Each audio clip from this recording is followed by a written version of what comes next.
A starship that shouldn't exist is flying again. The Royal Engineers said it was beyond salvation, until a human with a wrench whispered to the metal. Now half the galaxy wants to know, how did care become more powerful than technology? Tell me where you're watching from, and subscribe, because this is just the beginning.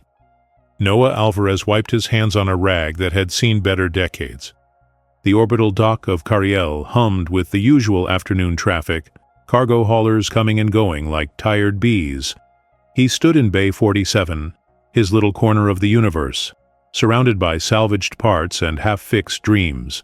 33 years old, grease under his fingernails, a jumpsuit that never quite came clean, and in his pocket always the small wrench his father had given him. The inscription was worn, but still readable. If force doesn't work, try care. But that little wrench held a secret that would save a princess. Noah pressed his ear against the hull of a mining shuttle, listening. Most people heard nothing. He heard everything. The way metal whispered when it was tired. The way bolts sang when they were loose. He had learned to listen to engines the way some people listened to hearts. The metal was screaming something nobody else could hear. At 4:47 p.m., the emergency klaxons started wailing. A silver vessel streaked across Cariel's amber sky, trailing sparks and desperation. The royal dock exploded into chaos. Guards scrambled. Engineers shouted into communicators. Nobles in fancy coats pointed at screens like that would help. The ship was the Lysandra, flagship of Princess Illyra Serene, and she didn't know she was about to meet the only man who spoke the language of stars. The vessel crash-landed on the royal platform with a screech that made everyone flinch. Steam hissed from vents. Warning lights painted everything red.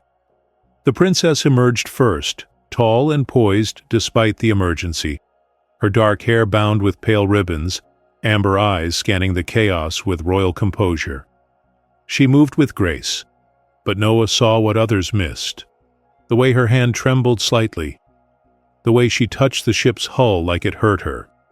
Noah hadn't realized it yet. That ship had a broken heart. Royal Engineers swarmed the Lysandra, speaking in technical jargon so dense it could stop a photon. They argued about quantum harmonics and cascade failures. They plugged in diagnostic equipment that beeped importantly but said nothing useful. Noah watched from the edge of the crowd. He shouldn't even be here. Bay 47 was for salvage work, not royal emergencies. But something pulled him forward. Maybe curiosity, maybe something else. He walked up to the ship, pressed his oil-stained hand against the pristine silver hull. "Everyone shut up for a second," he said. The words came out quieter than he intended, but somehow they carried. Maybe because they were so unexpected. A grease monkey telling Royal Engineers to be quiet. Princess Illyra turned. Their eyes met for the first time. "What did you say?" One of the head engineers sputtered. "I said shut up, please." Noah pressed his ear against the hull. "I need to hear." In 3 hours, he would wish he had never asked for silence. The crowd hushed, more from shock than obedience. Noah closed his eyes, listened, not with his ears, with something deeper, with that part of him that understood broken things, because he had been broken too. There. A vibration in the harmony ring, microfractures spreading like spider webs, but that wasn't the real problem. The real problem was emotional. The ships of Vera synchronized with their pilots. When the pilot hurt, the ship hurt. The Lysandra had broken when someone's guilt became too heavy to carry. Noah opened his eyes, looked at the princess. "Your harmony ring has microfractures," he said. "But that's just the symptom. The real problem is here." He touched the hull over where the emotional matrix would be. "She felt what you felt, and it was too much." Illyra's amber eyes went wide. "How could you possibly know that?" "Because I've been there." Noah's voice was soft. "When grief gets so heavy, even metal breaks." The scented oil was the same kind he used for his sister's bicycle. That would matter later. Noah asked for his tools. The engineers protested. Princess Illyra raised one hand. Silence fell like snow. "Let him work," she said. What followed was improvisation that would have made his father proud. Noah dismounted the harmony ring with patience that looked like prayer. He used copper wire from an old radio, cut a seal from the lid of his lunch container because the dimensions were perfect, and that drop of scented oil, the one that smelled like jasmine and childhood. He worked for 2 hours. The crowd grew. Nobles whispered. Engineers watched with skepticism turning slowly into confusion, then into something like respect. Noah touched the hull like you would stroke a frightened animal, put his forehead against the metal. "It's going to be okay," he whispered to the ship.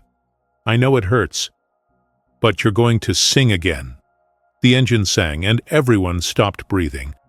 The Lysandra's core hummed back to life, not with the stuttering cough of a patched job, but with the clear tone of something healed. The lights on the hull shifted from red to amber to green. The ship seemed to exhale. She looked at him differently, dangerously differently. Princess Elira descended from the command deck, walked through the parting crowd, stopped in front of Noah, who suddenly remembered he was covered in grease and probably smelled like a machine shop. "What's your name?" she asked. "Noah Alvarez. I work in Bay 47, salvage and repair." "You just did something my best engineers couldn't." "You heard what the ship was feeling?"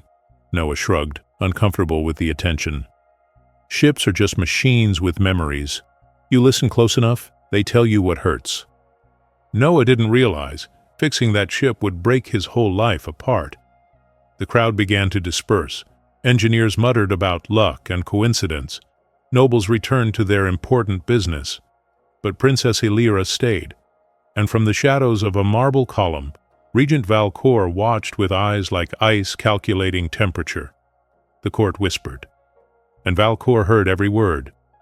That night, Noah was back in Bay 47, trying to return to normal. But normal had left when a princess's ship fell from the sky. He made tea in his battered kettle, ate cold rice from his lunch container, the one that was now missing its lid because it was currently sealing a royal harmony ring. A knock at his bay door. Noah opened it. Princess Elira stood there, in civilian clothes this time, holding 2 cups of tea. Real tea. The kind that probably cost more than Noah made in a month.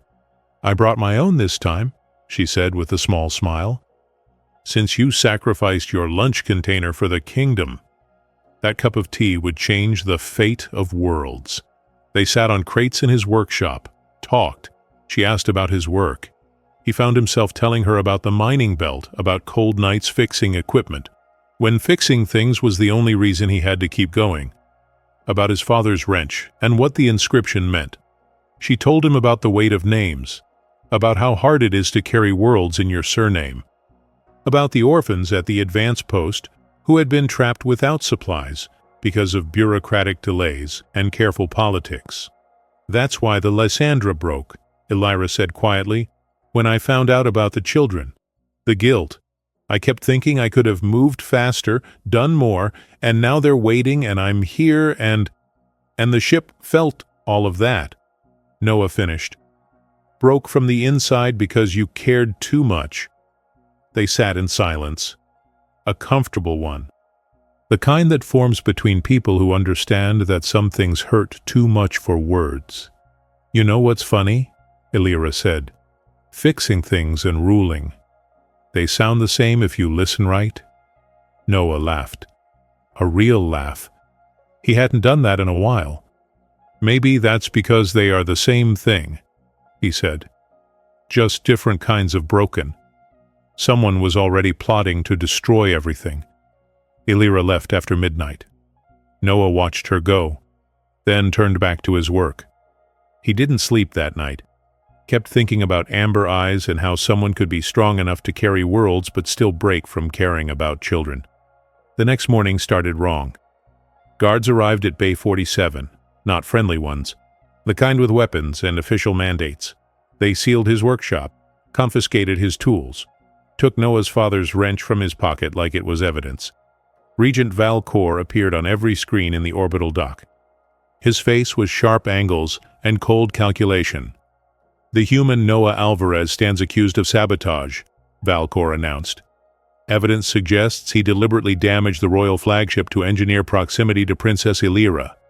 The orphans at Outpost 7 remain unrescued due to his interference. He will face trial within the hour. Noah stood in shock, watched his world crumble. The workers around him backed away, whispered, looked at him like he was dangerous instead of just a man who fixed things. But in the palace, Princess Illyra Serene was already moving, pulling ancient law books from royal archives. Her hands shook, but her voice would not. The guards' restraints were cold. Illyra's look was colder. But what came next would prove that sometimes old laws exist for exactly the right moment. The trial hall of Cariel's palace was designed to intimidate. Marble columns reached toward vaulted ceilings, painted with scenes of justice and order. Every footstep echoed. Every breath felt loud. Noah stood in the center, still in his grease-stained jumpsuit, surrounded by nobles in silk and engineers in pressed uniforms. He felt like a smudge on a perfect painting. But the workshop hid more memories than tools. Valcor spoke first, his voice smooth as polished steel. He presented evidence, diagnostic logs showing the Lysandra's systems fluctuating during Noah's repairs, security footage of Noah touching the ship's hull, testimony from engineers claiming no human could have diagnosed the problem so quickly, without prior knowledge. Sabotage, Valcor said, followed by a convenient rescue, classic manipulation. And now the orphans at Outpost 7 wait while we waste time on this criminal's trial. The crowd murmured. Noah saw people he had worked beside for years looking at him with suspicion. Then Princess Illyra stood. She touched the hull, felt what he felt. Almost. I invoke the right of cohort, Illyra said clearly. The hull went silent. You could have heard a photon drop. An old magistrate, her face lined with centuries of law, slowly stood. Your Highness, that right has not been invoked in 200 years. Then it's overdue. Illyra's voice carried no uncertainty. The right of cohort states that one who saves the heart of the royal house may serve as co-regent for one cycle. Noah Alvarez saved not just my ship, but heard its heart when no one else could. I invoke this right. For the next day he stands beside me in all decisions. Noah didn't know every word was being recorded. Valcor's face remained calm, but his eyes flashed. Your Highness, this is unprecedented. A common mechanic making royal decisions? The Arco will never— The Arco's laws are clear, the magistrate interrupted. The right of cohort is valid. The people will witness and judge. Within an hour, the entire trial had moved to the Plaza of Hanging Gardens. 40,000 citizens gathered. Every major screen across Cariel broadcast live. Street vendors sold fried dough and speculation. Children climbed trees for better views. Her laugh sounded different from anything he knew, and dangerously addictive. Noah stood on the platform beside Illyra, acutely aware that he was probably the first person in royal history to co-govern while smelling like machine oil. I don't know what I'm doing, he whispered to her. Neither do I, most days, she whispered back. That's the secret they don't tell you. It was the first time a human made a princess cry in a good way. The first test came immediately. Valcor, playing his role perfectly, presented a complex infrastructure proposal requiring immediate decision. Noah listened to the technical jargon, the political implications, the subtle threats woven into procedural language. Then he did what he always did. He listened deeper. There's a harmonic imbalance in your argument, Noah said. You're pushing for high-speed retrofits on the orbital stations. But the maintenance logs show the workers there haven't had proper safety training for the new systems. You're asking us to go fast when we need to go careful. Valcor smiled. It was not a good smile, the people in the plaza murmured. Some nodded. Noah had just translated royal politics into workshop common sense, and it worked. What seemed like romance was a trap being set. Perhaps the mechanic should stick to wrenches, Valcor said smoothly. Royal governance requires sophistication beyond simple trade skills. My father taught me that sophistication is just complexity hiding from honesty, Noah replied. If a fix requires 10 complicated explanations, it's probably wrong. The crowd laughed, even some of the nobles. Elira looked at Noah with something between pride and wonder. She made 3 more decisions that hour, each time asking Noah's perspective, translating his mechanical intuition into policy. The plaza watched a princess and a mechanic govern together, and somehow it worked. Noah taught physics using bread metaphors. It worked absurdly well. During a break, Elira brought Noah into her ready room, showed him the reports about Outpost 7. 72 children, ages 3 to 16, trapped in a mining station without proper supplies. The rescue mission had been delayed for 3 weeks over jurisdictional debates and budget concerns. "This is why the Lysandra broke," Elira said, her voice tight. "These are the children I was thinking about, and now Valcor has suspended the rescue mission until your trial concludes. He's using their lives as leverage." The orphans had 72 hours of oxygen left. Nobody had mentioned that yet. Noah felt anger rise in his chest, hot and sharp. "Then we need to do this faster. Valcor won't allow that. He wants to prove I made a mistake invoking Cohort. That emotional decisions lead to chaos." Noah looked at the faces in the reports, children who liked to draw, who played games, who trusted adults to keep them safe. "Then we prove him wrong," Noah said. "Show him that caring isn't chaos. It's the only thing that matters." She held his hand for 3 seconds. Eternal. They returned to the plaza as evening fell. The hanging gardens glowed with bioluminescent flowers. 40,000 people waited. Valcor stood ready with more challenges, more tests designed to make Noah look foolish. What happened next changed everything. Valcor had false evidence, and nobody would doubt it. Suddenly, alarms shrieked across the plaza. The Lysandra, still docked at the royal platform, began overheating. Someone had tampered with the solar mirror array, focusing too much heat directly onto the ship's hull. Temperature readings spiked red. People screamed. Panic rippled through the crowd. Valcor pointed at Noah. "See? More sabotage! The human compromised the ship's systems!" Guards moved toward Noah. The crowd backed away. Everything was falling apart.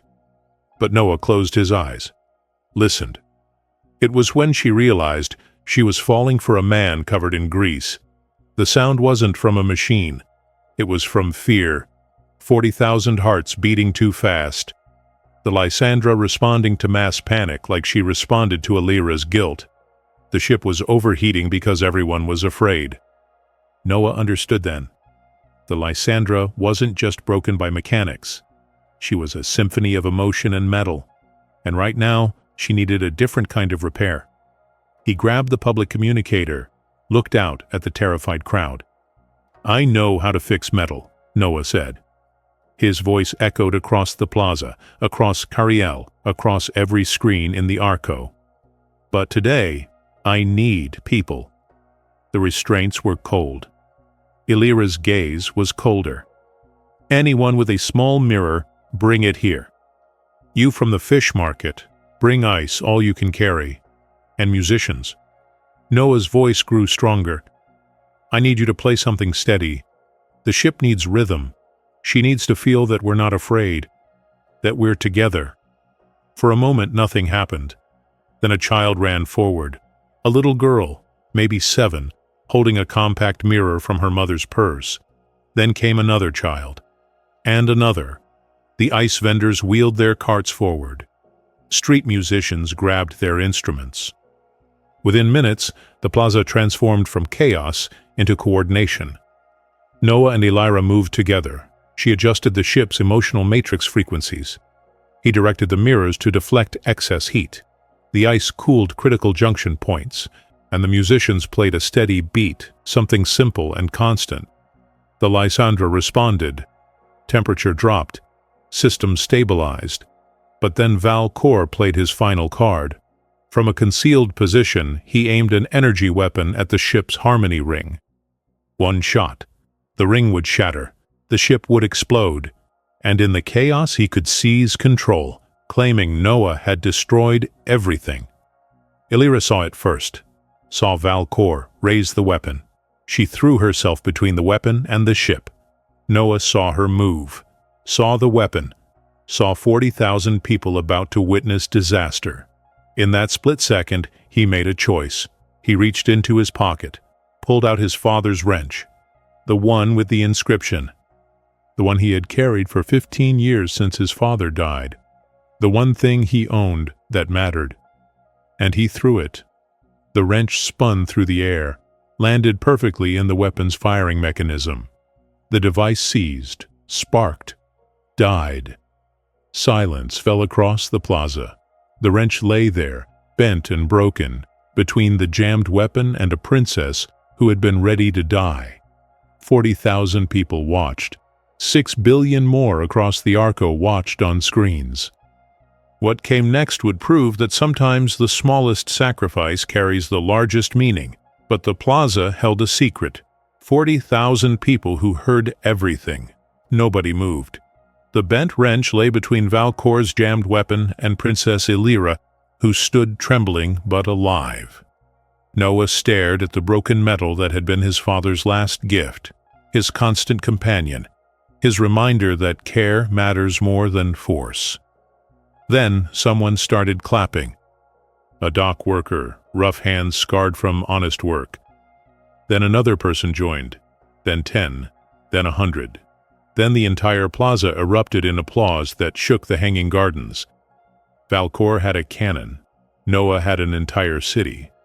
Valkor lowered the weapon slowly. Guards surrounded him, but the damage was done. Every camera had caught it. Every screen had broadcast it. The regent who claimed humans were too simple for governance had just tried to murder a princess and blame a mechanic. The old magistrate stepped forward, her voice carrying authority that made even Valkor flinch. She said, "Cohort, nobody had used that right in 200 years.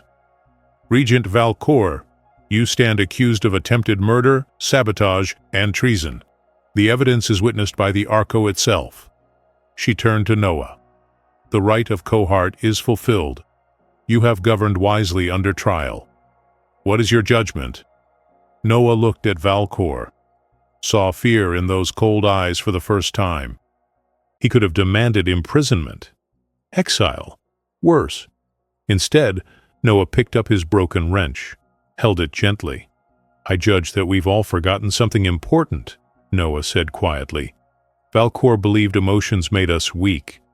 But emotions are what made this plaza come together, made children run with mirrors, made musicians play for a frightened ship. The people whispered a name, Star Mechanic.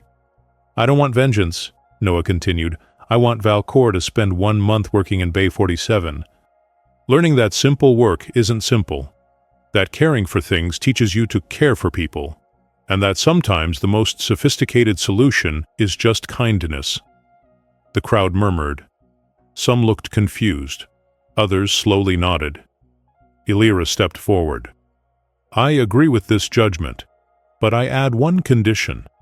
Valkor will also serve community time at Outpost 7 once we rescue the orphans, so he can meet the children he used as leverage. That ancient law was made exactly for this moment." Valkor's face went through a dozen expressions, finally settled on something that might have been respect or might have been the beginning of understanding. But the immediate crisis remained. The orphans at Outpost 7, 72 hours of oxygen left, now down to 68. Noah closed his eyes. Listened not to metal this time, but to the plaza itself, to fear. The Lysandra had stabilized, but she was still overheated, still traumatized, still feeling the emotional weight of panic and violence. A ship couldn't fly in that state. Not safely, not fast enough to reach the outpost in time. "I can fix the ship," Noah said, "but I need help." It was 4 words that changed everything. "I can fix metal, but—" The response was immediate. The dock workers who had clapped first stepped forward. "Tell us what to do." "The Lysandra needs to know she's safe. Noah explained. Ships with emotional matrices don't just respond to pilots. They respond to environments. Right now, she's scared because everyone is scared. We need to show her peace. A musician, an elderly woman with a stringed instrument, spoke up. We played before. We can play again. Not just play, Noah said. We need to create a rhythm, something the ship can sync with, something that says, we trust her. The first child ran, then came 1,000. What followed was extraordinary. The musicians of Cariel gathered in the plaza, street performers, orchestra members, school bands, amateur enthusiasts. They didn't have sheet music, didn't have rehearsal time. They played from the heart. It started with a simple beat, steady, constant, like a heartbeat. Then melody wove through it. Harmonies appeared. The music wasn't perfect. It had rough edges and uncertain moments. It was beautifully, perfectly human. Musicians played. The ship danced. The Lysandra's systems began to synchronize with the rhythm. Temperature regulated. Power flowed smoothly. The emotional matrix stabilized into something like contentment. Noah and Alira worked at the control panels, but they weren't alone. Engineers who had mocked Noah now asked his advice. Nobles in silk rolled up their sleeves to carry cooling equipment. Children handed up tools with careful hands. She breathed with him. 2 lungs, 1 rhythm, half a galaxy watching. It took 3 hours. 3 hours of collective effort. 3 hours of a city proving that when you work together, impossibilities become merely difficult. The Lysandra hummed with health. Her lights shifted to steady green. The screens showed safe flight paths calculated and ready. The ice melted. The ring sang. The orphans heard hope. In Outpost 7, 72 children huddled together, oxygen levels dropping. Their emergency communicators picked up the broadcast from Cariel. They heard the music. Heard Noah's voice explaining what was happening. Heard an entire city working to save them. A small boy, maybe 9 years old, looked at the others. They're coming, he said. They didn't forget us. The children held each other, sang along with the music filtering through static, waited with hope instead of despair. It was then that everyone understood humans fix more than machines. Back in the plaza, as the Lysandra's preparations completed, Noah felt exhaustion settling into his bones. But it was good exhaustion.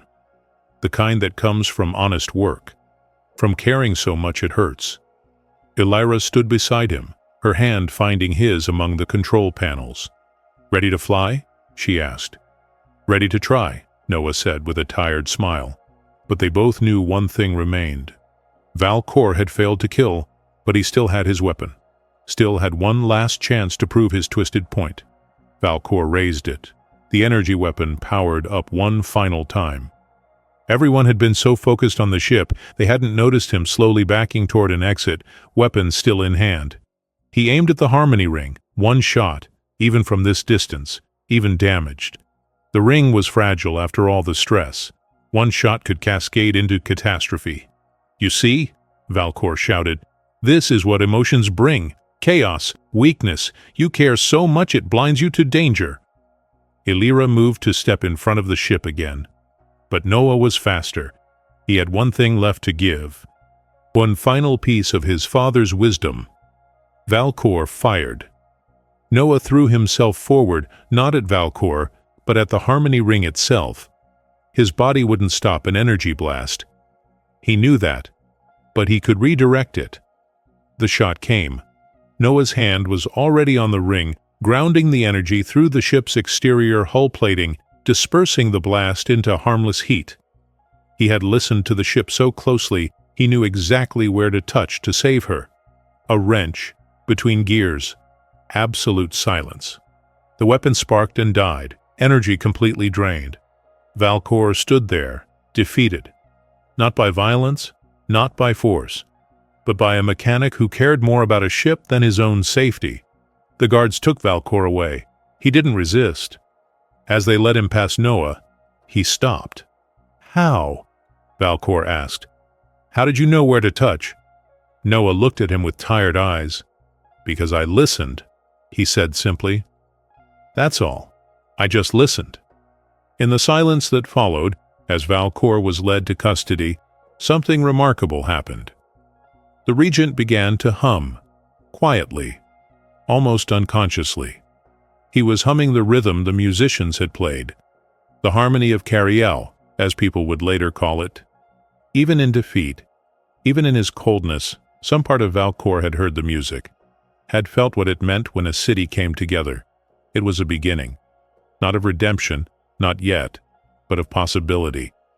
The plaza erupted in cheers. The Lysandra's engines came fully online, singing with perfect harmonics. The rescue mission was ready. Princess Illyra turned to Noah, tears streaming down her face.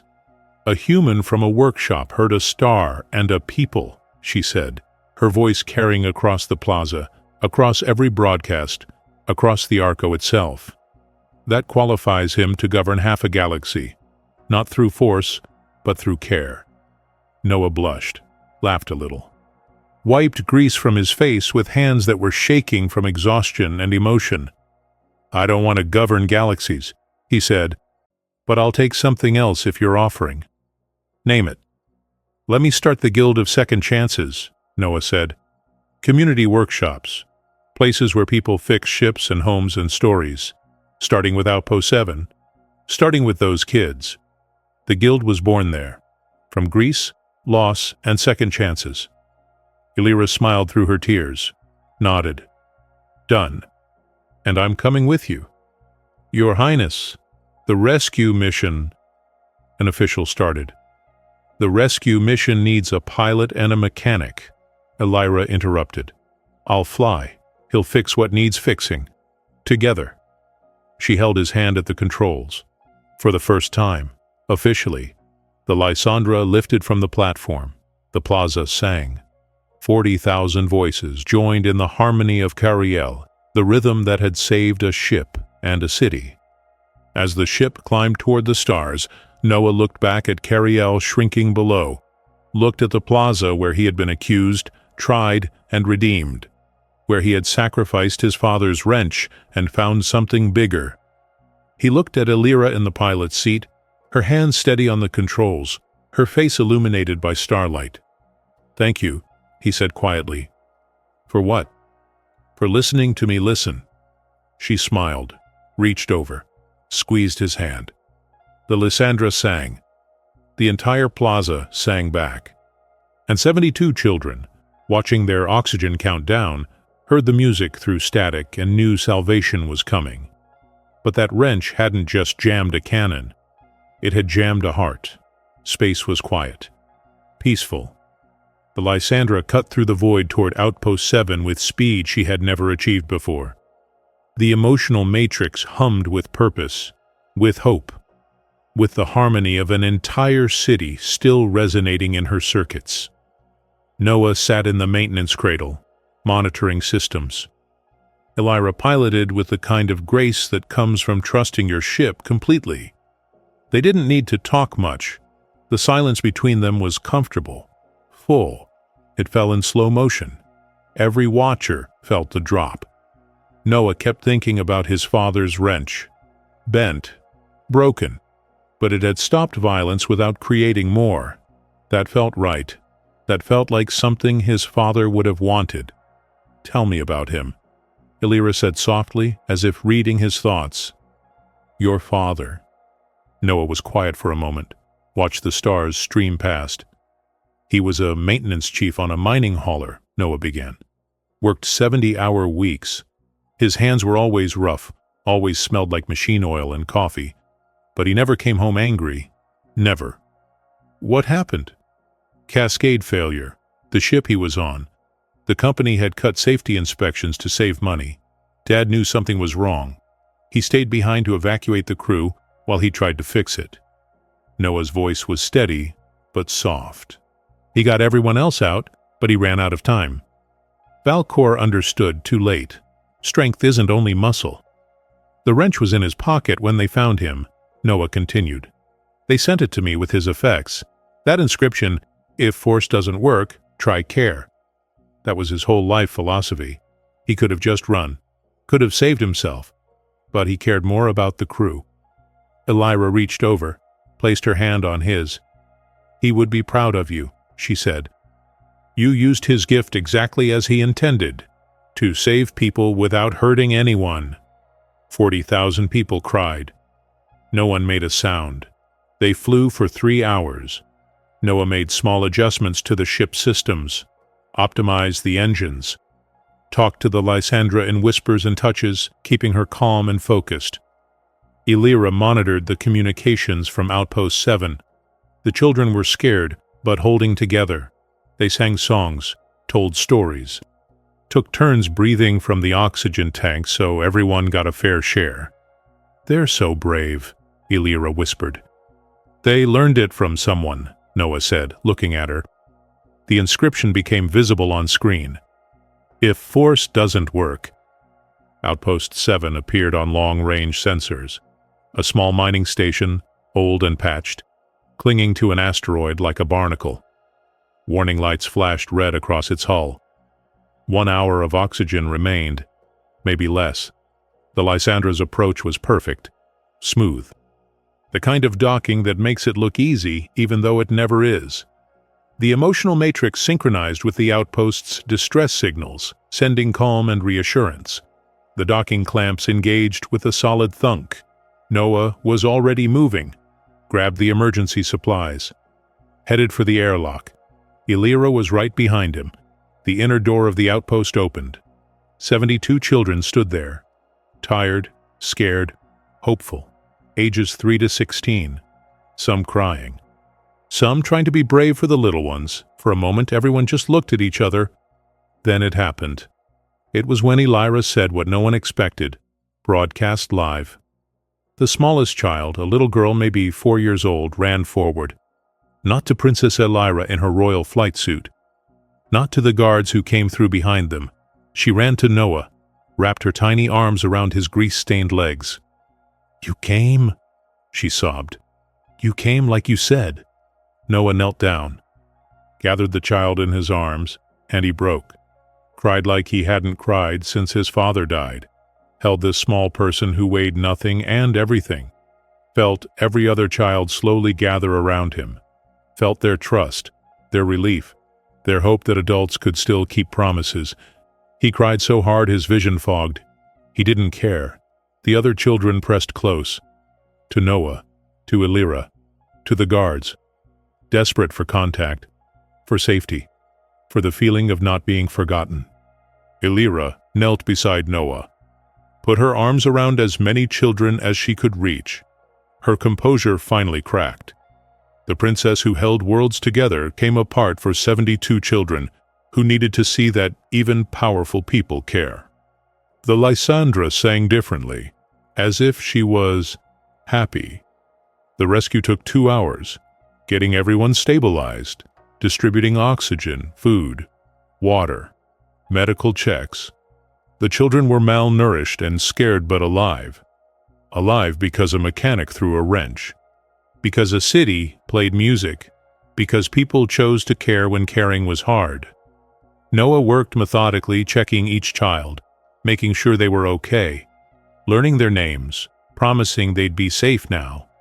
A boy, maybe 12, watched Noah work. Finally spoke. "Are you really just a mechanic?" the boy asked. Noah smiled. "Yeah, just a guy who fixes things. But you saved us. You saved everyone. That's not just fixing things." "Sure it is," Noah said gently. "Sometimes what's broken is the distance between people. Sometimes you fix that by caring loud enough that everyone can hear." The entire Arco watched, 6 billion witnesses. As they prepared for departure, Noah walked through the outpost one last time, making sure they hadn't missed anyone, checking systems, listening to the metal. He found Valkor's manipulations everywhere, delayed supply orders, miscategorized emergency requests, budget redirections. The man had deliberately kept these children in danger to make a political point. Noah felt anger rise again, then let it go. Valkor would serve his sentence, would maybe learn, and if he didn't, well, that was his choice. Noah couldn't fix everyone. but he could fix a lot. In the cell on Cariel, Valcor hummed the harmony quietly for the first time. They loaded the last supplies. The last child. Sealed the outpost. The Lysandra disengaged gently. Turned toward home. The journey back was different. The ship was full of life. Children exploring carefully. Asking questions. Drawing pictures on the walls that Elira promised they'd never clean. Singing the harmony of Cariel because they'd heard it through the static and it meant hope. Noah sat in the maintenance cradle, exhausted but content. A small girl, the one who'd hugged him first, sat on his lap, sleeping. Her name was Mira. She had told him she wanted to be a mechanic when she grew up. "You already are," Noah had told her. "You help the other kids stay calm. That's what mechanics do. We keep things working when they want to fall apart." Elira came down from the bridge, sat beside them, watched Mira sleep. "What happens now?" Elira asked softly. Noah wore a new jumpsuit. She wore flight gear. "Together. We build the guild," Noah said. "Start with Outpost 7, make it actually safe. Then we find other places that need fixing, other communities that got forgotten. And the governing. Half the Arco thinks you should be on the council after what you did." Noah laughed quietly. "I'll leave the ruling to people who are good at it. I'm good at listening to broken things and figuring out how to make them sing again. That's enough for me." "Is it?" Noah looked at Elira. Really looked. Saw the woman behind the title, the person who cared so much it broke ships, who would throw herself in front of cannons, who came back to a workshop with tea because she wanted to understand. The Lysandra lifted. The entire plaza sang. "Maybe not completely enough," Noah admitted. "Maybe I need a partner, someone who can navigate the complicated stuff while I handle the tools. Someone who understands that fixing and ruling are the same thing." Elira smiled, the kind of smile that makes stars jealous. "I know someone who might be interested in that job," she said. As the Lysandra approached Cariel, they saw the plaza. Still full. 40,000 people had waited for 5 hours. Just waited, to see if the children were safe. When the ship landed, when the children emerged one by one, the plaza erupted. Not in cheers this time. In song, the harmony of Cariel. All 40,000 voices, welcoming home the forgotten ones.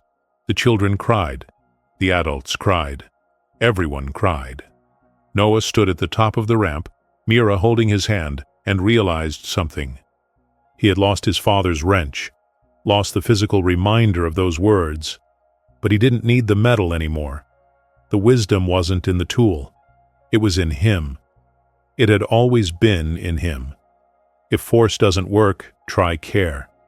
Later, as evening fell and the children were taken to warm beds and hot meals, Elira found Noah in Bay 47. He was cleaning up, organizing the workshop that had been ransacked during his arrest. "They're making the wrench the emblem of the guild," Elira said. "Your father's wrench, the one you sacrificed, every workshop will have that inscription.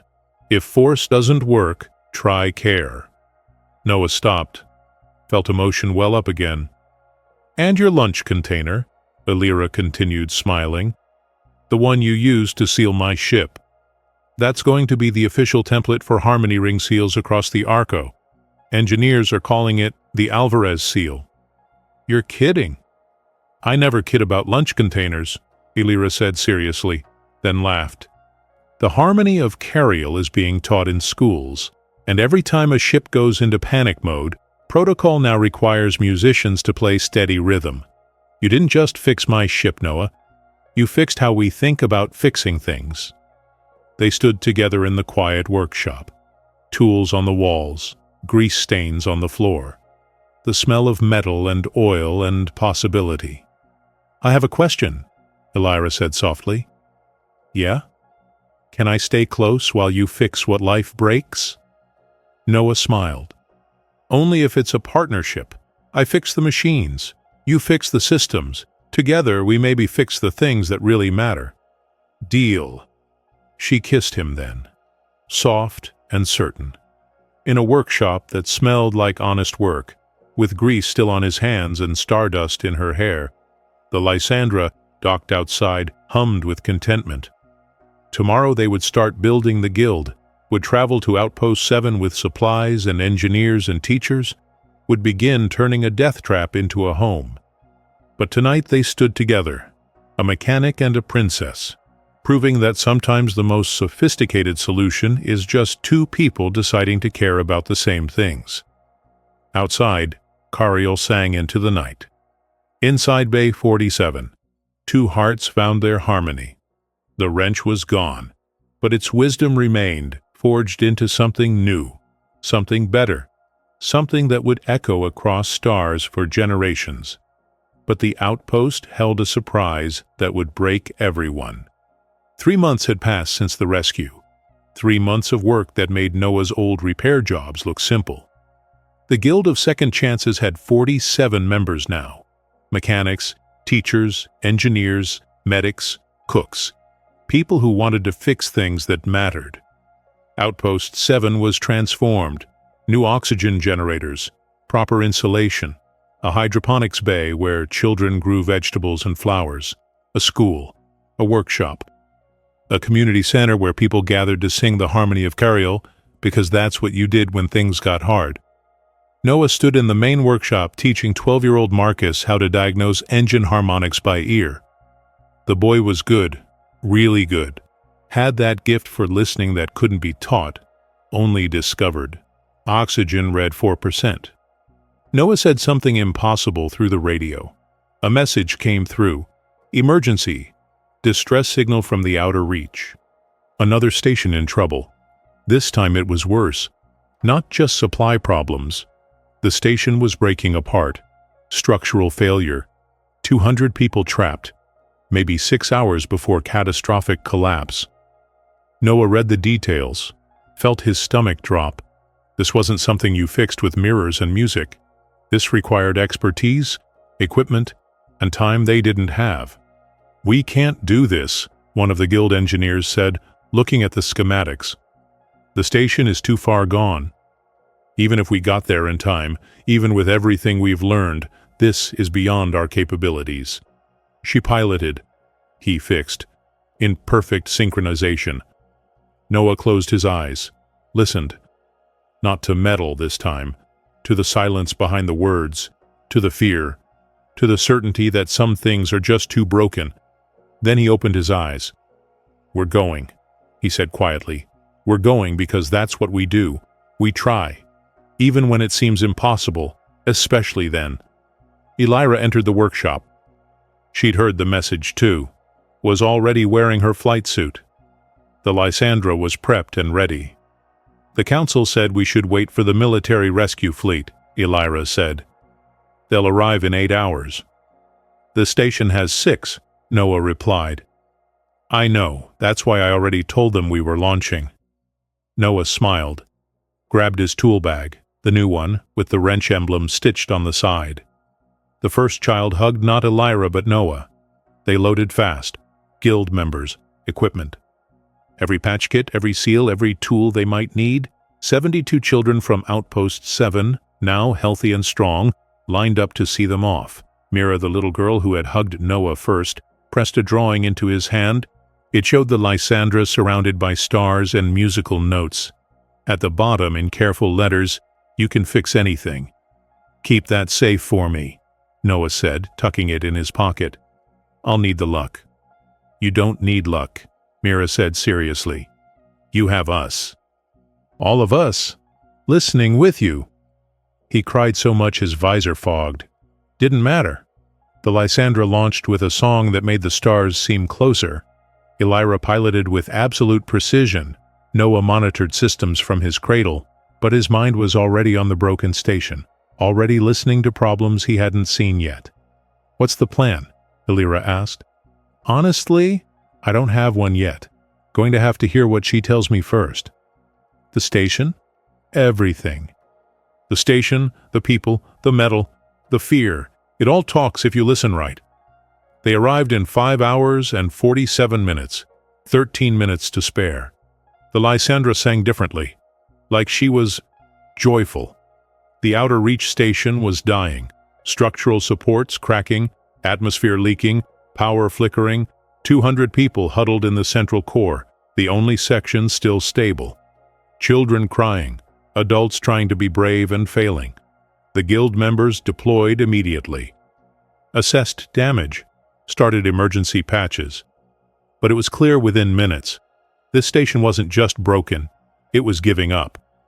The metal itself seemed exhausted, brittle, done. "We need a miracle," one of the engineers said.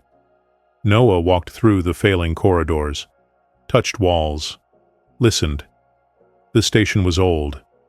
Older than he'd realized, had been patched and repatched for decades, was tired of being broken and fixed and broken again. "I know how you feel," Noah whispered to the metal. "I know what it's like to be tired, to want to stop trying." The entire Arca watched, 6 billion witnesses.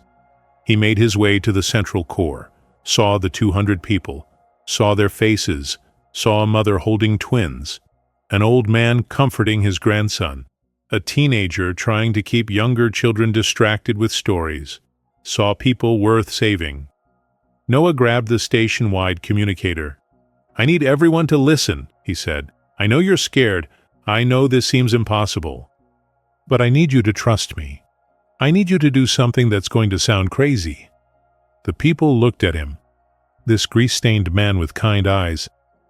"I need you to sing." Silence. "Sing what?" someone asked. "Anything. Everything. The harmony of Cariel, if you know it. Your favorite songs, lullabies. Anything that means hope.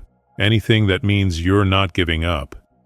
In his cell, Valcor smiled for the first time, truly smiled. A woman started first, humming something soft, a lullaby. Others joined, tentative at first, then stronger. The harmony of Cariel emerged naturally, because people across the Arco had learned it, had made it their own. 200 voices, scared but singing. Noah felt it, the station responding, the metal remembering what it was like to be part of something, to hold people safe, to matter.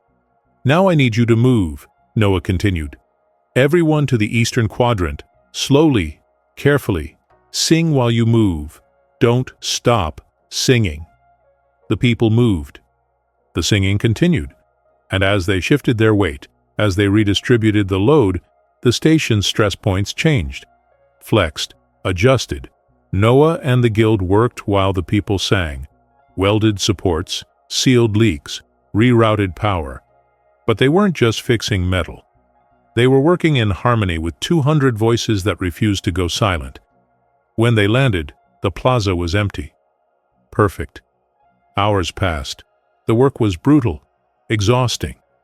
But slowly, impossibly, the station stabilized. The catastrophic failure was averted. The structure held. Not forever. The outer reach would need to be evacuated eventually, properly decommissioned. But not today. Today, everyone lived. When the military rescue fleet arrived, they found the station stable and the people singing. The fleet commander contacted the Lysandra. "How did you do this?" she asked, genuine wonder in her voice. Noah, exhausted and covered in even more grease than usual, smiled. "We listened," he said, "and we cared louder than the breaking." She removed her hair ribbons. He wiped away grease. Equals. The return to Cariel was triumphant. But Noah didn't want a celebration, wanted quiet, wanted to process what they'd done, what it meant. The Lysandra docked not at the royal platform but at Bay 47. Noah's choice, home. The plaza was empty when they landed, not because people didn't care, but because Illyra had asked them to give Noah space, to let him arrive without crowds and cameras. Sometimes the most loving thing is to let someone breathe. Noah and Illyra walked through the empty plaza as night fell. The hanging gardens glowed with bioluminescent beauty. The city hummed with evening life. But here, in this space that had held 40,000 people, they were alone. "I have a question," Illyra said softly, the same words she'd used 3 months ago. "I thought we were already partners," Noah said. "We are, But I want to make it official. Not cohort for a day. Not temporary. I want to propose something to the council. Joint leadership of the guild. You and me. Traveling to broken places and fixing what matters. Her question made Stars stop. Noah stopped walking, looked at her. This princess who had learned to listen, who had thrown herself in front of weapons, who chose grease-stained workshops over throne rooms. No throne? He asked. No throne, just work. Important work. The kind that makes children like Mira believe adults keep promises. What about your royal duties? I'll keep some. Ceremonial things, council votes when needed. But my real duty is this, the guild, second chances, making sure no one gets forgotten. Noah answered with a mechanic's metaphor. She understood perfectly. You know the thing about good repairs? Noah said. They're stronger when you do them together. Less wobble, less chance of failure. If we're going to fix the universe, I can't think of anyone I'd rather have holding the other end of the wrench. Elira laughed, cried, pulled him close. Is that a yes? That's a hell yes. They kissed in the empty plaza. No cameras, no witnesses, just two people who had found each other in the chaos of breaking things and learned that sometimes the fix is simple. Care more than the breaking hurts. The wrench became a symbol. The lunch container, a template. The harmony, an anthem. News spread across the Arco. The Guild of Second Chances was official. Princess Elira Serene and mechanic Noah Alvarez, co-directors. Applications flooded in. People wanted to help, wanted to be part of something that fixed what mattered. Val Kor, serving his sentence in Bay 47, heard the news. He was 3 weeks into learning that simple work wasn't simple. His hands were rough now. His back ached, but he was learning. Slowly. He picked up a wrench. A new one, with the inscription etched on the handle. Ran his finger over the words. If force doesn't work, try care. He wasn't there yet. Wasn't reformed or redeemed, but he was beginning to understand that strength comes in forms he'd never considered. They announced not a throne, but a direction. 6 months later, the Guild had stations on 12 worlds, had rescued 4 more dying communities, had proven that caring wasn't weakness, it was revolution. Noah stood in his workshop, teaching a class of new mechanics, showing them how to listen, how to hear what broken things were saying, how to fix with care instead of force. Mira was in the front row, 8 years old now, already better at diagnostics than some adults. Elira came in, fresh from a council session, tired but smiling. How'd it go? Noah asked. They approved funding for 50 more guild stations, and they want us to develop a training program for the entire Arco. I guess we're going to be busy. We were always going to be busy. The universe is full of broken things. The last scene, 2 mechanics fixing the universe together. That night, they stood on the observation deck of the Lysandra, looking at the stars. The ship hummed contentedly. She knew she was home. Home wasn't a place. It was wherever her people were. Do you ever regret it? Elira asked. Giving up the simple life? Bay 47 and quiet repairs? Noah thought about it. About his father's wrench, now a symbol carried across worlds. About the children they'd saved. About the communities they'd built. About the people learning that caring was the most powerful tool in the universe. No regrets, he said. This is what I was meant to do. We were meant to do. Fix things that matter. Together. Every panicked ship now hears music and remembers Cariel. A message came through, another distress call, a mining colony in the frost belt, life support failing. 300 people. Noah looked at Elira. She looked at him. They smiled. Let's go fix something, Noah said.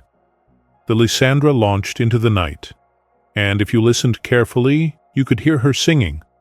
A harmony of metal and hope, of care and courage, of 2 people who learned that the most sophisticated solution is often the simplest one. Listen, care, fix what's broken. And when people say it can't be done, sing louder than their doubt. Across the Arco, in workshops and homes and schools, people touched wrench-shaped emblems and remembered that a mechanic heard what no one else could, that a princess chose care over power, that a city sang a ship back to life. And in Bay 47, now a training center for the Guild, new mechanics learned the first lesson. Before you reach for tools, reach for understanding. Before you apply force, try care. Because humanity's greatest strength isn't our technology, isn't our intelligence or our adaptability. It's our refusal to stop caring, even when caring is the hardest thing in the universe. We listen to broken things and promise them, "You will sing again." And we keep that promise every single time. That's what makes us human. That's what makes us magnificent. And somewhere in the deep reaches of space, on a station about to fail, 300 people heard a message. This is the Lysandra. The Guild of Second Chances is inbound. Hold on. We're coming, and we're bringing the harmony. The universe is full of broken things. Good thing humans specialize in fixing them. Maybe the universe was never broken. Maybe it was just waiting for someone stubborn enough to care louder than the noise. Noah didn't fix ships or systems. He reminded everyone that compassion is engineering for the soul, that listening is the first act of courage, and that when metal, hearts, or galaxies fall apart, humanity's instinct isn't to surrender, it's to grab a wrench and start humming. But what do you fix when no one's watching? When the world cracks a little, do you reach for force or for care? And if empathy really is our most advanced technology, what are you building with yours? If you've stayed with us to the end, write the word care in the comments so we know you're part of the Guild now.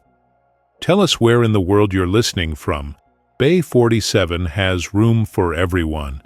Subscribe, like, hype it up, share this story with someone who still believes broken things can sing again, and don't miss the next mission appearing right now on your screen. Because out there among the stars, one truth remains unshakable: humans fix everything.